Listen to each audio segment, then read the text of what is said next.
ቤት ነገን የሚሻገር የቤተሰቡ ርስት ነው። ለቤተሰቡ አስተማማኝ መሰረት በእጅ የሚሉት ደግሞ ሰመር ሪል ስቴት አለሉ።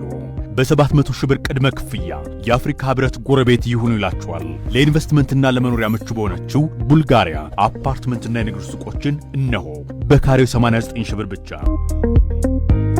ባለ 1 ምኝታ 81 ካሬ፣ ባለ 2 ምኝታ 111 ካሬ፣ ባለ 3 ምኝታ 168 ካሬ በረጅም ጊዜ አከፋፈል ከ50% የባንክ ብድር ጋር እስከ 25% ልዩ ቅናሽ ያገኛሉ። ይህ ዋጋ የሚቆየው ለ20 ቤቶች ብቻ ነው።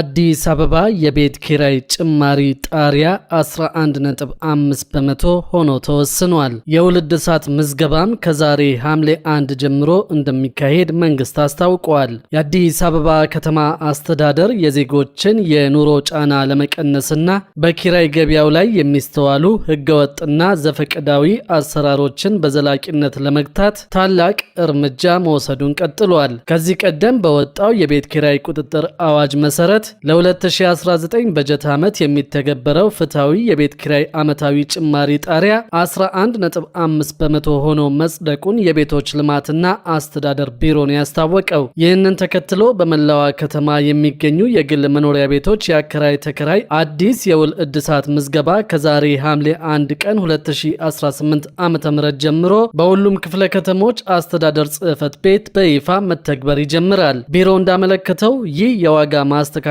ውሳኔ በዘፈቀደ የተወሰነ ሳይሆን በከተማዋ ሰፊ ሳይንሳዊ ጥናት ተካሂዶ የነዋሪውን እውነተኛ የመክፈል አቅም ባገናዘበ መልኩ የተዘጋጀ እንደሆነ አስታውቀዋል። ይህ አሰራር በአንድ በኩል አከራዮች ወቅቱንና የኢኮኖሚውን ሁኔታ ያገናዘበ ፍትሃዊ ገቢ እንዲያገኙ የሚያረጋግጥ ሲሆን፣ በሌላ በኩል ደግሞ ተከራዮች ከገቢያቸው ጋር የተመጣጠነ ኪራይ በመክፈል ከተደጋጋሚ መፈናቀልና ከስነ ልቦና ስጋት ድነው የተረጋጋ ሕይወት እንዲመሩ ያደርጋል። ውሳኔው በከተማዋ ያለውን የኑሮ ውድነት ጫና በከፍተኛ ደረጃ በመቀነስ ረገድ የጎላ ማህበራዊ፣ ኢኮኖሚያዊና መልካም አስተዳደራዊ ፋይዳዎች እንዳሉት ቢሮ አረጋግጧል። ሐምሌ 1 ቀን 2018 ዓ.ም የአዲስ አበባ ከተማ አስተዳደር በቤት ኪራይ ገበያ ላይ የሚታየውን ያልተገባ አሰራር በዘላቂነት ለመግታትና የነዋሪዎችን የኑሮ ጫና ለማቃለል ያለመ አዲስ መመሪያን ነው ይፋ ያደረገው። በዚህ መሰረትም ለ2019 በጀት ዓመት የሚተገበረው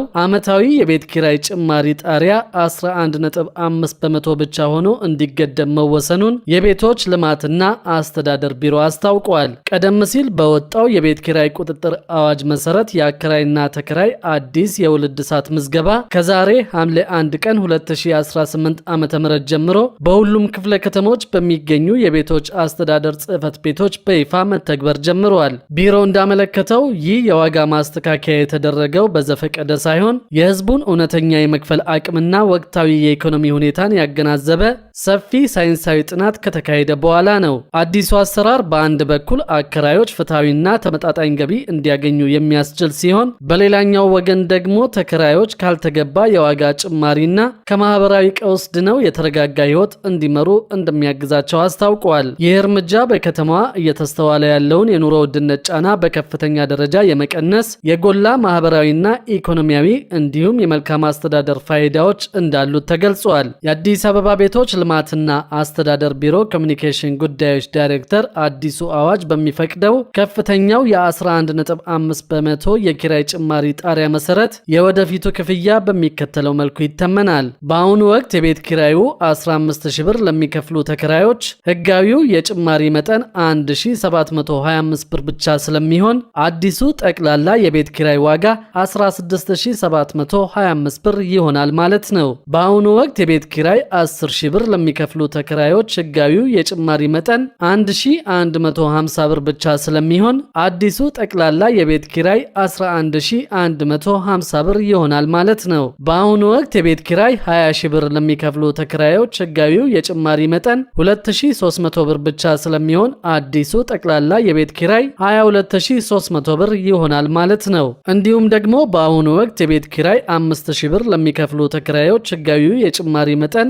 575 ብር ብቻ በመሆኑ አዲሱ አጠቃላይ ክፍያቸው 5575 ብር እንደሚሆን ታውቋል። በ2019 ዓ.ም በአዲስ አበባ ከተማ የመኖሪያ ቤት ኪራይ ጭማሪ ጣሪያ 11.5 በመቶ ሆኖ የጸደቀ በመሆኑ ህገወጥ የመንደርና የአካባቢ ውሎች በጥብቅ ተከልክለዋል። ዋጋ ጭማሪውና የውል እድሳቱ መነሻ የሚሆነው ከዚህ ቀደም በነበረው ውል ላይ የተቀመጠው የኪራይ ዋጋ ብቻ መሆኑን የቤቶች ልማትና አስተዳደር ቢሮ አስታውቋል። በመላዋ ከተማዋ የሚገኙ የግል መኖሪያ ቤቶች የአከራይ ተከራይ አዲስ ውል እድሳት ምዝገባ ከዛሬ ሐምሌ 1 ቀን 2018 ዓ.ም ጀምሮ በይፋ መተግበር መጀመሩ ተገልጿል። አዲሱን የውል እድሳት ምዝገባና የተቀመጠውን የዋጋ ጣሪያ ወደ ጎን በመተው የሚፈጸሙ ማንኛቸውም ህገወጥ ድርጊቶች ላይ ጥብቅ ክልከላ ተጥሏል።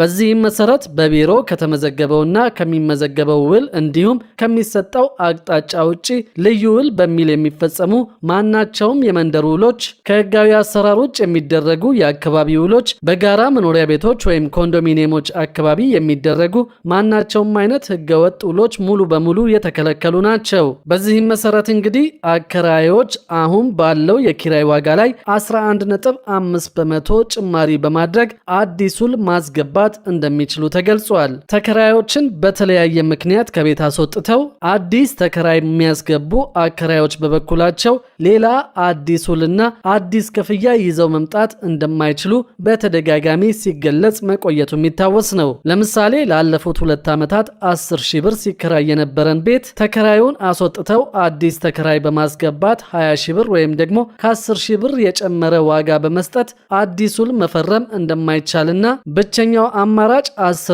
ብሩ ላይ 11.5 በመቶ በመጨመር ውል መፈጸም ብቻ መሆኑን መንግስት በተደጋጋሚ ጊዜ አሳውቀዋል። ስለዚህ እንግዲህ አንድ ተከራይ ወጥቶ ሌላ ተከራይ ቢገባም የቤቱ የዋጋ ጭማሪ ከ11.5 በመቶ በላይ አይሆንም ማለት ነው። አከራዮች እስከ 11.5 በመቶ ጭማሪ ማድረግ የሚችሉ ሲሆን ጭማሪ አለማድረግም እንደሚችሉና ከ11.5 በመቶ በላይ ጭማሪ ማድረግ ግን በፍጹም የተከለከለ መሆኑ ታውቋል። ማንኛውም አከራይና ተከራይ እነዚህን የተከለከሉ ውሎች ይዘው ሲገኙ ወይም ከተቀመጠው የ11.5 በመቶ የዋጋ ጭማሪ ጣሪያ በላይ ፈጽመው ከተገኙ ቢሮ ህጋዊ እርምጃ የሚወስድ መሆኑን አስጠንቅቋል።